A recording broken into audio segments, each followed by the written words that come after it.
Praise lord. June 19వ తేదీ 2024.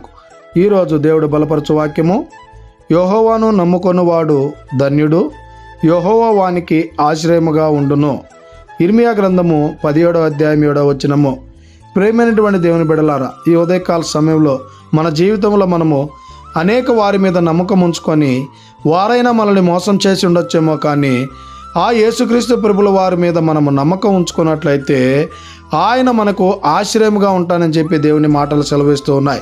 ఈ లోకంలో నీకు ఆశ్రయముగా ఉంటానని చెప్పి ఎందరెందరో నీకు వాగ్దానం చేసి వారైనా నీ చేయి విడవచ్చేమో, కానీ ఇదిగో యేసుక్రీస్తు ప్రభుల వారి మీద నువ్వు నమ్మకం ఉంచుకున్నట్లయితే ఆయన నీకు ఖచ్చితముగా ఆశ్రయముగా ఉండేటువంటి వాడిగా ఉండాడు. గనుక ఇకనైనా మనము దేవుణ్ణి నమ్మేటువంటి వారంగా ఉండాలని కోరుకుంటూ ఈ దిన వాక్యం ద్వారా దేవుడు మనలందరినీ బలపరచును గాక.